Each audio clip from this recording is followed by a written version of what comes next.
and welcome to Monday Morning Detective, the podcast. I am your host, Gino Scala, and this is episode 25. And we're going to step away from the Idaho quadruple homicide to there are other cases in the news.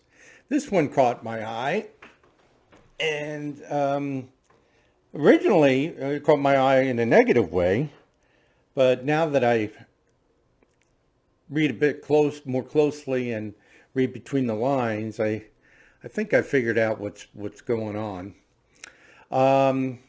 It involves two California Highway Patrol captains. Now, a captain in law enforcement is a very high rank, very good pay. You have to be educated. You have to pass a series of tests. And once you become a captain, you have an immense responsibility. Generally, in most situations, captains are in charge of districts or precincts. In our situation, it was a precinct. And they are the top of the ladder as far as patrol, as far as street work. Beyond that, then you get into the detective bureaus and administration.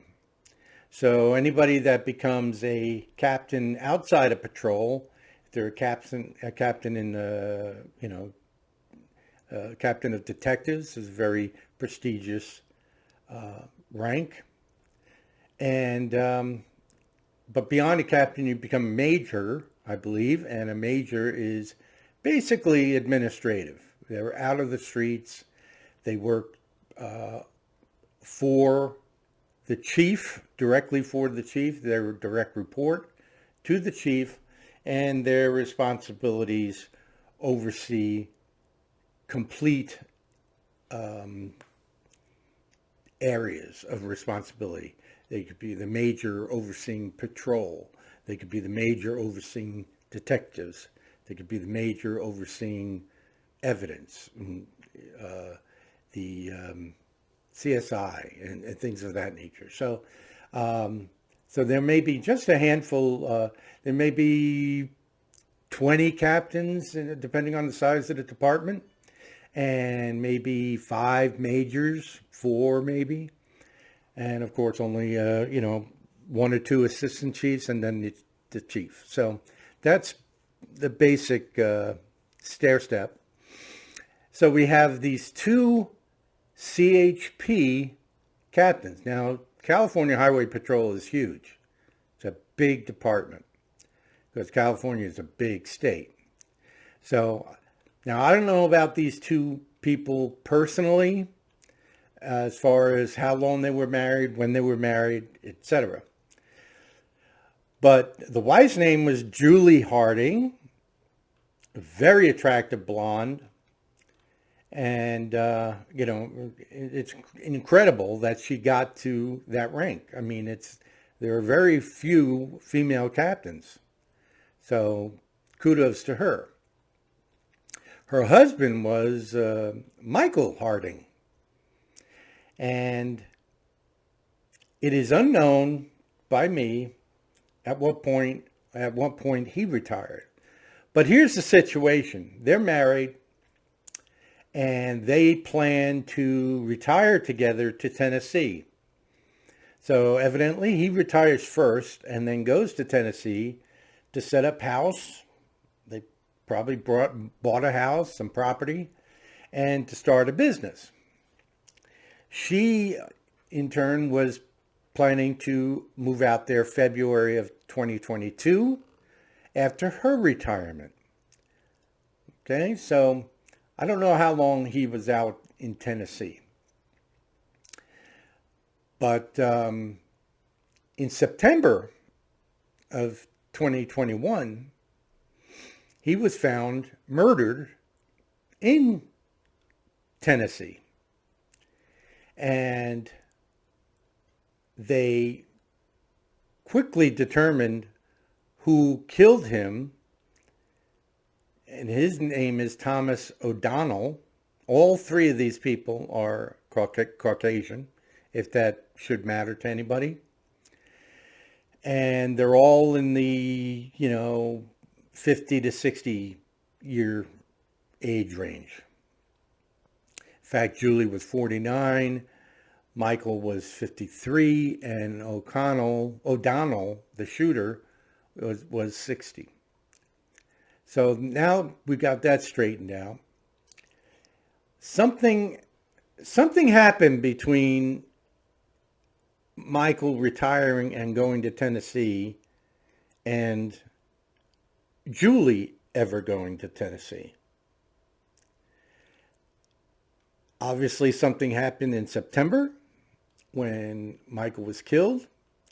And then in December 8th, the police and the FBI, guns drawn, raided Julie's home, where they arrested Thomas O'Donnell at the residence.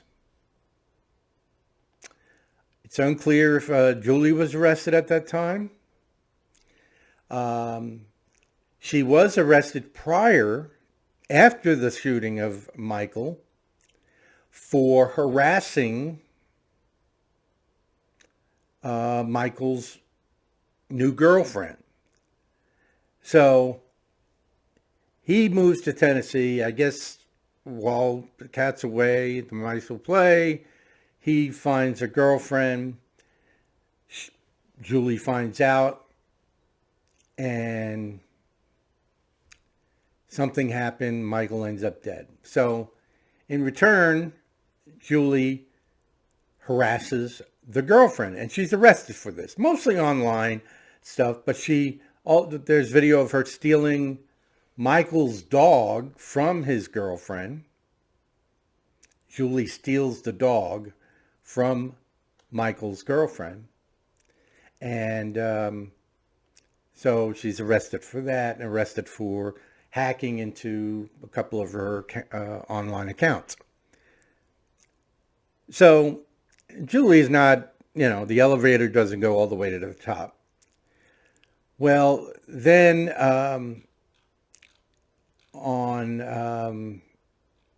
let's see here, if we can come up with the date.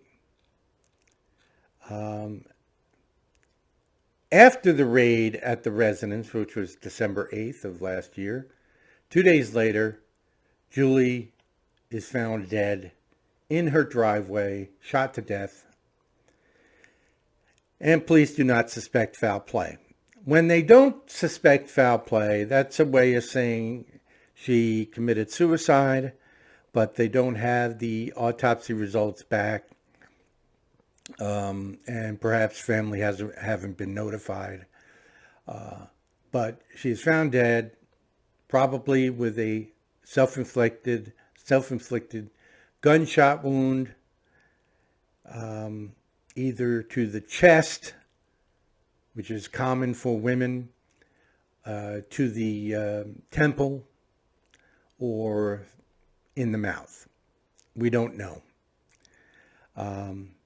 So we have both husband and wife, husband, ex-wife, whatever, dead, and Thomas O'Donnell involved in killing the husband.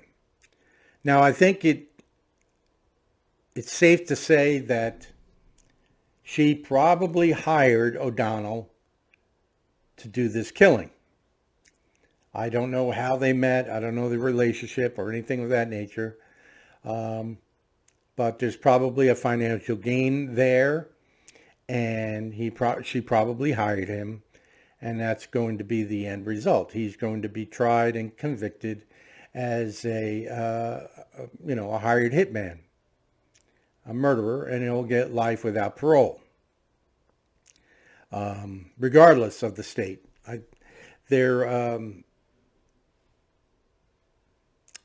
Apparently, Kentucky is involved because Kentucky, Michael was found dead in Kentucky, 30 minutes from his Tennessee home. So he lived on the border. That would probably be North Tennessee. And, so it involved Kentucky investigating his death, his residence in Tennessee and, of course, California. And the FBI oversaw the whole investigation. So it's really a very sad. Everybody was, good looking. Even the killer, even O'Donnell was fairly good looking for a 60-year-old. And the two of the husband and wife had money. The home is beautiful, spacious. And it's just, how does it get that far? I just don't understand why two people can't just go their separate ways, especially when they're making, relatively the same amount of money. But we'll never know. And I just find this interesting. What caught my eye initially was police do not suspect foul play. And that's just reading about her being found dead. Now, I know what that means in police talk or even in media talk. And most of you probably do as well. But I'm sure there are some of you out there that say, one sentence says she's shot to death. And next sentence says they don't suspect foul play. How can that be? How stupid are they? And trust me, I read online comments all the time from idiots who say, "Oh, cops suck." They don't think there's foul play and a guy is shot to death. Well, if the gun is in his hand and he has this kind of baggage in his background, and he's about to face life in prison without parole, it's pretty easy to put 2 + 2 + 2 and come out with 6, okay? So, but you got to figure some of these online trolls can't add 2 + 2 + 2, so they'd rather attack the police. In any event, that wraps up this episode of Monday Morning Detective, episode 25. I hope to be talking to you again very soon, and have a wonderful day. Bye now.